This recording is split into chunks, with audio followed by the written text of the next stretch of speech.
Hello नमस्कार, मी doctor Snehala वडबडे तुमचं माझ्या यूट्यूब चॅनलमध्ये स्वागत करते। तर आज आपण कोल्हापूर जिल्ह्यातील करवीर तालुक्यातील कन्हेरी येथील सिद्धगिरी मठ याला भेट देणार आहोत। सिद्धगिरी मठ शतकानुशतके समाजाच्या उन्नतीसाठी कठोरपणे काम करत आहे, ज्यामध्ये प्रामुख्याने गावच्या विकासावर लक्ष केंद्रित केलेले आहे। सिद्धगिरी मठ हे काडसिद्धेश्वर परंपरेचे सर्वोच्च स्थान आहे। हे ते ठिकाण आहे जिथे पहिले काडसिद्धेश्वर स्वामीजी श्री निरामय काडसिद्धेश्वर यांनी इसवी सन 7व्या शतकात येऊन स्थायिक झाले होते। तेव्हापासून हा मठ आपल्या अनुयायांना आध्यात्मिक आणि सांसारिक दोन्ही बाबतीत मार्गदर्शन करत आहे। सिद्धगिरी मठ हे काडसिद्धेश्वर परंपरेचे स्थिरपीठ आहे। पूर्वी ते कन्हेरी मठ म्हणून ओळखले जात असे। सिद्धगिरी मठ शतकानुशतके गावच्या विकासावर प्राथमिक लक्ष केंद्रित करून समाजाच्या उन्नतीसाठी कठोरपणे काम करत आहे। सक्षम गावे सक्षम राष्ट्राकडे नेतात असा इथला मानस आहे। सिद्धगिरी मठ येथे प्रवेश केल्यानंतर तुमच्याजवळ जर 4 व्हीलर असेल तर त्यासाठी 20 रुपीज पार्किंग चार्ज भरावे लागतात आणि 12 वर्षाच्या वरील प्रत्येक व्यक्तीसाठी 200 रुपये आणि 5 ते 12 वर्षापर्यंतच्या लहान मुलांसाठी 100 रुपये असा इथला तिकीट दर आहे। यामध्ये तुम्हाला दिव्य गार्डन, प्राचीन म्युझियम आणि प्राचीन शिवमंदिर असे 3 भाग पाहायला भेटतात। तर त्यातील पहिला भाग आपण या व्हिडिओमध्ये आज पाहणार आहोत, तो म्हणजे दिव्य गार्डन। दिव्य गार्डनमध्ये अनेक प्रकारच्या वनस्पतींची व्यवस्थित लागवड करून ते खूप छान पद्धतीने मेंटेन केलेले आहे। या मठाविषयी अजून जाणून घ्यायचं असेल तर सिद्धगिरी मठ त्याच्या सर्व स्वदेशी, निसर्ग केंद्रित आणि शाश्वत उपक्रमाद्वारे निरोगी, सक्षम, सर्जनशील, सुसंस्कृत आणि जागरूक समाज निर्माण करण्याचा मानस ठेवतो। हे स्वप्न लक्षात घेऊन विषमुक्त उत्पादनावर भर दिला जातो। शेतकऱ्यांना मार्गदर्शनाने आधार मिळतो।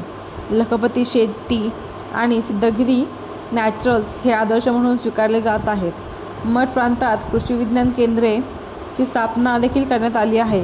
मठ सेंद्रिय शेती आणि देशी गाईचे महत्त्व देखील सक्रियपणे सांगत आहे। देशी गाईंनाही तितकेच महत्त्व दिले गेले आहे, जणू काही कुटुंबासाठी एक चांगला डॉक्टर असणे।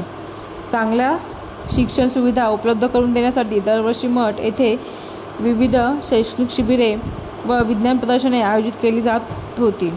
विद्याचेतना हा जिल्हा परिषद शाळांना आणि त्यांच्या विद्यार्थ्यांना उत्कृष्ट कामगिरी करण्यास मदत करणारा असाच एक उपक्रम आहे। सिद्धगिरी गुरुकुलम ही आपल्या पारंपरिक शिक्षण पद्धती म्हणजेच गुरुशिष्य परंपरा आणि आधुनिक शिक्षण प्रणालीचे परिपूर्ण एकत्रीकरण आहे।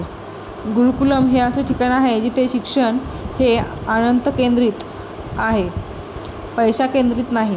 आपल्या सांस्कृतिक मुळांशी जोडण्यासाठी सिद्धगिरी संग्रहालयाने आपल्या स्थानिक जीवनशैली प्रत्यक्षात आणल्या आहेत। हे गावकरी एकमेकांवर अवलंबून कसे होते, परंतु एकत्रितपणे स्वातंत्र्य कसे होते याचे उत्तम चित्रीकरण करते। सिद्धगिरींचा असा विश्वास आहे की प्रत्येकाला आधुनिक आरोग्य सुविधांचा लाभ घेण्याचा नैतिक अधिकार आहे। या विश्वासाने Siddhagiri hospital and research centre आणि सिद्धगिरी आयुर्वेदम यांचा समावेश असलेले सिद्धगिरी आरोग्यधाम कमीत कमी किंवा मोफत प्रत्येकाची सेवा करत आहे। निरोगी जीवनशैली निर्माण करण्यासाठी आणि रोगांना प्रतिबंध करण्यासाठी योगग्राम, सुवर्णबिंदू आणि इतर पारंपरिक पद्धतींना प्रोत्साहन देण्यात आलेले आहे। पी श्री मुप्पिन काडसिद्धेश्वर स्वामीजी महाराजांनी कल्पना केल्याप्रमाणे सिद्धगिरी मठ सर्वांसाठी भूकैलाश म्हणजेच पृथ्वीतलावरील स्वर्ग बनला आहे। या मठामध्ये अन्नछत्रही चालवले जाते। अन्नछत्र हे असे ठिकाण आहे जिथे मठातील रहिवासी तसेच पर्यटकांना महाप्रसाद दिला जातो। येथे दररोज सुमारे 2000 ते 3000 लोकांना महाप्रसाद दिला जातो। हा परिसर कोणत्याही भेदभावाशिवाय सर्वांसाठी खुला आहे, जो समान व सेवेचा मजबूत संदेश देतो। अन्नछत्रामागील संकल्पना म्हणजेच भुकेल्या व्यक्तीला कोणतेही शुल्क किंवा प्रश्न न घेता अन्न देणे। अनेक स्वयंसेवक स्वयंपाक व महाप्रसादाची सेवा देतात। सिद्धगिरी संग्रहालयातील पर्यटकांनाही येथे महाप्रसाद दिला जाऊ शकतो. उत्सवाच्या दिवशी अन्नछत्रात 50,000हून अधिक लोकांना महाप्रसाद दिला जातो. येथे काटेकोरपणे पाळल्या जाणाऱ्या तत्त्वांपैकी एक म्हणजे एखाद्याला हवे तितका महाप्रसाद मिळू शकतो, परंतु तो वाया घालू नये. वाया गेलेल्या अन्नामुळे उपाशी असलेल्या व्यक्तीलाही जेवण मिळू शकते. अन्न देण्याची वेळ सकाळी 11 ते दुपारी 3 आणि संध्याकाळी 7 ते रात्री 8 या वेळेत आहे. अन्नछत्रात कोणीही स्वेच्छेने 1 दिवसाचे जेवण वाढू शकतो.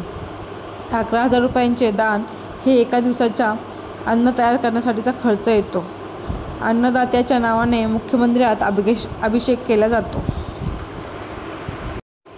या मठाची गिनीज वर्ल्ड रेकॉर्ड 2005 मध्येही समावेश झालेला आहे. कृषी पर्यवेक्षक तानाजी निकम यांनी 2.8 मीटर उंचीचे आणि सर्वात उंच लाल मुगाचे रोप ओरिझा सॅटिवा लावण्यासाठी गिनीज वर्ल्ड रेकॉर्डमध्ये स्थान देण्यात आलेले आहे. महाराष्ट्र राज्य सरकारने सिद्धगिरी मठाला सेंद्रिय शेतीतील विविध नाविन्यपूर्ण उपक्रमासाठी कृषी भूषण पुरस्कार 2016 हा विशेष पुरस्कार प्रदान केलेला आहे.